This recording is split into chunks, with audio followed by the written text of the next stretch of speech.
ख्रिस्त में प्रिय भाइयों और बहनों, हम लोग चालीसा के तीसरे रविवार में हैं, मार्च 23 तारीख को। और आज का वचन के आधार में मुख्य विषय हम लोग पाते हैं पश्चाताप के बारे में। सुसमाचार के भाग में हम लोग पाते हैं संत लूकास के अनुसार पवित्र सुसमाचार 13 अध्याय 1 से 9 में। यहाँ जो सुसमाचार प्रस्तुत किया गया है, लिखा गया है, उसमें मुख्य वचन हम लोगों को लगता है यही है, यदि तुम पश्चाताप नहीं करोगे तो सब के सब उसी तरह नष्ट हो जाओगे। अर्थात पछतावा करने के लिए हम लोगों को निमंत्रण मिलती है, और ये पछतावा को समझने के लिए हम लोगों को पुराने नियम का भाग में जो इतिहास है, जहाँ ईश्वर मूसा नबी के ज़रिए लोगों को दया दिखाए और उनको अपने ओर से वे उनको अपने दया दिखाकर उनके लिए मदद किए, इसी बातें हम लोग सुनते हैं। निर्गमन ग्रंथ 3 अध्याय में हम लोग पाते हैं मूसा नबी, हम लोग कहते हैं मूसा नबी का बुलावा के बारे में। और ये बुलावा उस पहाड़ में हुआ जिस पहाड़ में ईश्वर लोगों को मूसा नबी के ज़रिए ही 10 आज्ञा दिए।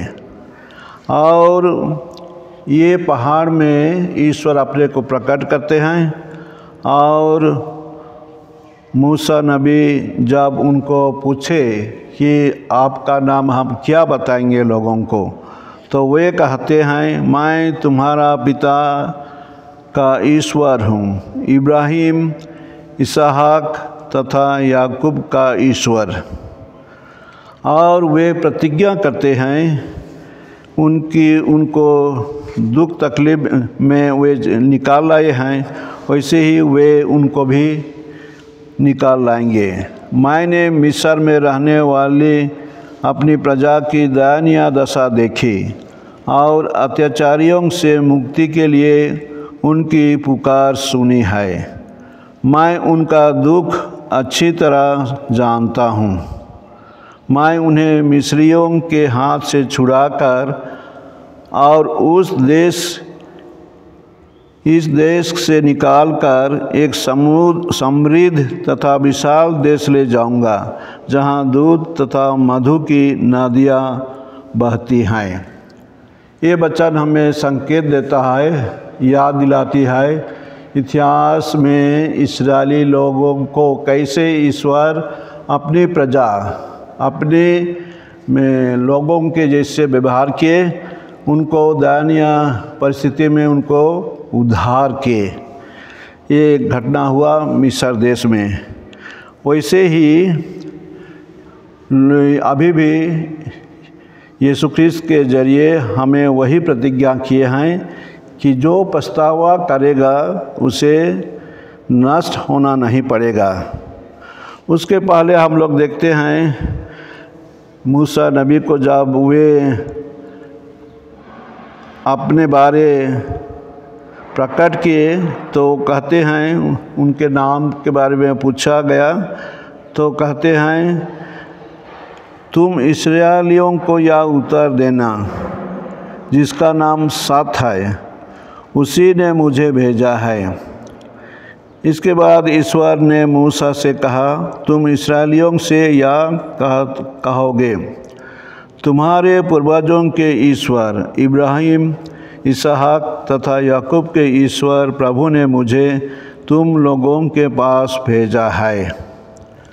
प्रिय भाइयों और बहनों, हम लोग पहला पाठ और आज के सुसमाचार के भाग पर हम लोग संयोग कर देंगे। और यहाँ हम लोगों को शिक्षा की बात है पछतावा के बारे में। यहाँ 2 घटना दिया गया है। यीशु ख्रिस्त गलीलियों के मरने के बारे में पिलातुस के समय में जो हुआ उसको उल्लेख करते हैं। और दूसरा घटना है सिलोआम के मीनार निर्माण के समय जो 18 व्यक्ति दब कर मर गए, उसके बारे में उसको उल्लेख करके कहते हैं कि यदि तुम लोग पश्चाताप नहीं करोगे तो सब के सब उसी तरह नष्ट हो जाओगे। वे ये भी कहते हैं वे लोग मर गए इसलिए कि वे दोषी और पापी थे, वो नहीं, वो ग्रहण नहीं करते हैं, लेकिन वे दिखाना चाहते हैं, शिक्षा देना चाहते हैं कि पश्चाताप करना बड़ी बात है। हम लोग कलीसिया में बार बार सुनते हैं पछतावा के बारे में भी, और पछतावा का अर्थ होता है हमें पीछे जीवन को देखना। मेरा पीछे जीवन कैसा था, क्या चीज़ में मैं गलती किया हूँ, क्या चीज़ मैं सुधार सकता हूँ, ऐसी भावना लाने को हम लोग पछतावा कहते हैं साधारण भाषा में। अभी का समय में मैं यही कहूँगा, हमारे सामाजिक जीवन में, पारिवारिक जीवन में हम लोग बहुत सारे ऐसे बातचीत चाहे संपर्क रखते हैं जो शायद पहले नहीं हुआ करता था, समय बदलते जाता है। इसलिए मैं यही आज कहना चाह रहा हूँ कि अभी का समय में परिवार में ही हम लोग एक दूसरे के साथ में मिलकर बातचीत और प्रार्थना का जीवन अपनाना चाहिए। वो अभी का समय में नहीं हो पाता है, अलग अलग काम, अलग अलग चीज़ करने के कारण से हम लोग एक ही साथ जुड़ नहीं पाते हैं। लेकिन इसको सोचना पड़ेगा कैसे हम लोग एक साथ मिलकर परिवार में हम लोग प्रार्थना, प्रभु का वचन पढ़ना, चाहे और कुछ करना हम लोग कर सकते हैं। ये ज़रूरी है। हम लोग का पुराना शिक्षा है, जो परिवार में प्रार्थना है वो परिवार एक साथ रहता है। Family that praise together stage together. वैसे ही अभी का समय में हम लोग देखते हैं सबको ही हम लोग मोबाइल व्यवहार करते हैं। ये मोबाइल डिजिटल दुनिया में अभी ये नया चीज़ है, कितना सालों से व्यवहार कर रहे हैं और ये सबों के लिए ही ज़रूरत हो गया है। और बहुत सारे काम अभी मोबाइल से भी होता है, हम लोग ऑनलाइन कहते हैं। और कभी कभी हम लोग को अपना मोबाइल, चाहे अपना आइडेंटिफिकेशन देने के लिए मोबाइल से ही हम लोग पासवर्ड देते हैं, वन टाइम पासवर्ड देते हैं। इसी सब बहुत सारी बात है, मैं ज़्यादा डिटेल में नहीं जाऊंगा, लेकिन मैं यही कहना चाहता हूं कि ये जो है मोबाइल, इससे हमारा जीवन में बहुत सारे काम होता है। हम लोग बहुत सारे ज्ञान भी पाते हैं, अलग अलग वीडियो, चाहे जो ब्लॉग कहते हैं उस सबको देखकर हम ज्ञान भी पाते हैं। बहुत सारे चीज़ इंटरेस्टिंग है, इतिहास है और अलग अलग न्यूज़ है, अलग अलग खबर है जिसको हम लोग जान पाते हैं। डे टू डे लाइफ में भी, जैसे ओडिया में भी हम लोग देखते हैं, बहुत सारे खबर है जो हर एक दिन 20, 25, 30 ऐसे खबर देते हैं।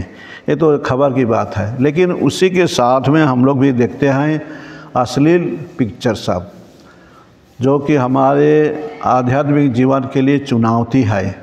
इसलिए मैं आज यही कहूँगा शिक्षा के तौर से कि हम लोग को देखना पड़ेगा, पछतावा करना पड़ेगा कि हाँ, क्या मेरे जीवन में, कि मैं अपने जीवन में इस सब चीज़ों से मैं अपने को दूर रखा हूँ, अर्थात मैं कंट्रोल करके, सीमित करके मैं इसको व्यवहार करता हूँ कि जो उसमें दिया जाता है मैं उसको देखते चलता हूँ। थोड़ा हम लोग मनन चिंतन करेंगे, सोचेंगे अपने जीवन में हम लोग क्या कर रहे हैं, क्या जो हम लोग देखते हैं, जो समय देते हैं मोबाइल देखने में, वो सब सही है कि नहीं है। ये हमारे बड़ों के लिए भी है और स्कूल बच्चों के लिए भी है, सबों के लिए है। इसलिए प्रिय भाइयों और बहनों, जब हम पछतावा की बात करते हैं, इस बार हम लोग चलिए देखेंगे अपने जीवन में, डिजिटल वर्ल्ड में हम लोग इस चीज़ों को, मोबाइल हो कि कंप्यूटर हो, ये सब को हम लोग कैसे व्यवहार करते हैं। इसलिए आज हम लोग पछतावा करेंगे, और पछतावा करने का अर्थ है अपने जीवन को, अपने सोच को, अपने विचार को ईश्वर की ओर लेना, ईश्वर की ओर लौट आना। हम लोग तीसरा सप्ताह में हैं, इसलिए चलिए इस आधार में हम लोग ध्यान करेंगे और अपना जीवन को सुधारने के लिए कोशिश करेंगे। और हम लोग आज इस मनन चिंतन का अंत में मैं प्रार्थना कर रहा हूँ छोटा सा। इस प्रार्थना के साथ में हम लोग आज का मनन चिंतन हम लोग अंत करेंगे। हे पिता ईश्वर, तू दयालु है, तुम्हारे प्रेम और तुम्हारा अनुग्रह से हम लोग जीते हैं। हमें यह कृपा दे कि हम अपने जीवन में जो गलती है उसको हम लोग जान सकें और उसके लिए हम पछतावा करने का वरदान पाएँ। और ये साहस हम लोग को मिले कि हम पाप स्वीकार संस्कार में इन गलतियों को हम लोग पछतावा करते हुए स्वीकार करें और प्रभु से हम क्षमा पाएँ, ताकि हम अपने जीवन को हम सुधार सकें। चलिए हम सब मिलकर आज इस वचन को सुने, मनन चिंतन करेंगे और पछतावा करेंगे और प्रभु से आशीर्वाद मांगेंगे। आमीन।